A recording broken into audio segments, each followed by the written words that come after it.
So for project 3, going to start Excel, again a blank workbook. What we're going to be creating in this project is something that looks like this. It's a large worksheet, well, not super large worksheet. It's going to be some financial projections. So let's just take a look at what we're going to be producing next. Financial projections for a company. Well, let's see what's different about what you've done already. We're going to have a title. Notice the title can't be merged in centers because I'm going to have a date sitting up here in the upper right corner. So instead of merging and centering, I'm going to be coloring those cells and leaving this content in cell A1. Same for the subtitle. I'm going to be putting months of the year and then a total in charts with the little things called sparkline charts. I think they're pretty useless, but they're little eye candy there. Rotated text and some formatting, some tabbed in. So typical formatting. This time we're not doing total all the way across, so slightly different formatting. Similar kind of approach to starting with some numbers, doing some calculations, so there'll be some formulas.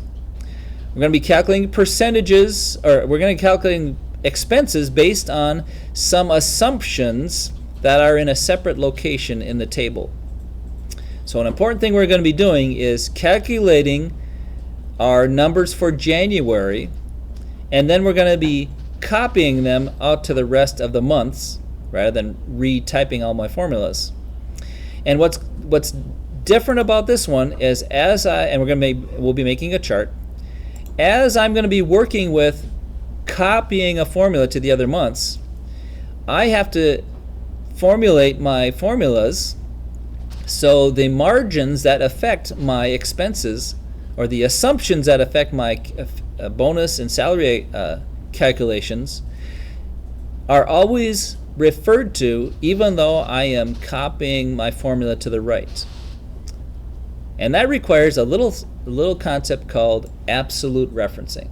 So let's take a look at a little practice with absolute referencing. So I'm going to start this Excel number 3 with a practice sheet. Practice. And let's do a practice absolute referencing. We've practiced conditional formatting. Here's another concept, absolute cell referencing. So let's just say I'm going to do something like this. We'll call this percent tip. For now, I'm going to say my tip is going to be 18%. And then I'm going to have a table of, just for example, meal price. The price of the meal is going to be, in this case, $20. Another time I went expensive, $50. Another time, $80. And then I went back to McDonald's for my $6 meal. What would my tip be for each of those meals? Well, the formula would be, equal to my meal times my percent tip. And if I were done with that, I don't need to worry about anything. I got my $3.60. Let's go ahead and put those in comma format. Well, what would my tip be for this meal? Well, if I just copy that with the fill handle, I get a tip of 0. Boy, I'm pretty chintzy. Wait a minute, I should be using 18% when I refer to my tip. Well, what happened? Oh, when I copied my formula, C3 got changed to D3. I don't want that. I want to be referring to this every time I do my calculation. So let's go back here. And this is where the concept of absolute referencing comes in. When I refer to the cell in C3, I don't want that to change when I copy my formula over. Now a shortcut F4 turns C3 into $C$3. What I like to think about that little dollar sign is, think of that as a little sticky glue that has been stuck to the column C, and sticky glue stuck to row 3. And now when I copy my formula, oops, I don't want to click somewhere else. That's a dangerous thing to do. Oh, got to fix that. change that to C3. Oh, I guess I have to be right on there. Let's change that now. Oh. There we go. Change that to C3, F4, absolute. Hit enter before clicking anywhere else. Now when I copy my formula over, it properly refers to that number of tip percent. And if I ever change my percent tip, let's say what would it cost if I wanted to change that to 20%? It will automatically recalculate all my numbers that were referring to that number. So that's what we call absolute referencing.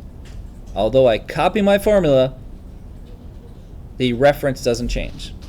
One more little practice and we'll be done with this. Let's do a multiplication table. And let's put some numbers we're going to be multiplying. Let's start with, we'll start with 2-digit numbers, 10 and up. So 10 and 11, and I'm going to do my little trick. Two numbers, change, differ by 1, fill handle. And let's do 10 and 11 here. And same thing, grab them both, fill handle to the right. Now, formula for the result would be equal this cell times this cell. I hit enter and I get the correct answer. But now if I fill handle down without doing the proper absolute referencing, I get some crazy multiplies. That's not the right answer. Control Z that. Let's fix our formula before we get ready to copy it. So I think about this. I think I am multiplying by what's in row C multiplied by what's in column C multiplied by what's in row 7. Well, I don't want the C to change as I copy this formula anywhere else. So I'm going to put a sticky dollar sign on the C. So I'm always multiplying by what's in row C, and put a sticky dollar on the 7 because I'm always multiplying also by what's in row 7. So we call this sometimes mixed absolute referencing, where one is mixed and one's not. And see how that tells us that C will stick as a C even though I copy my formula. The 7 will stick as a 7 even though I copy my formula somewhere else. And I hit enter, and now fill handle, and I should get a correct table of multiplication. Yep, that's coming out correct. Fill handle to the right. And now I have a table to practice with, to practice my multiplication division. And just for fun, if I want to give myself a little challenge, maybe I'll mix these up just to make it a little more of a challenge at remembering the numbers. And it will automatically do the multiplication by what's in this row multiplied by what's in this column. So that's just a taste. We're going to be doing the absolute referencing when we refer to something like this. This is going to be our assumptions table in this. I'm going to go ahead and do a Control S save, and I'm going to save it as EX3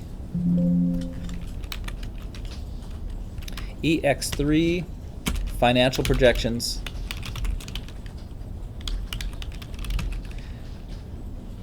with analysis.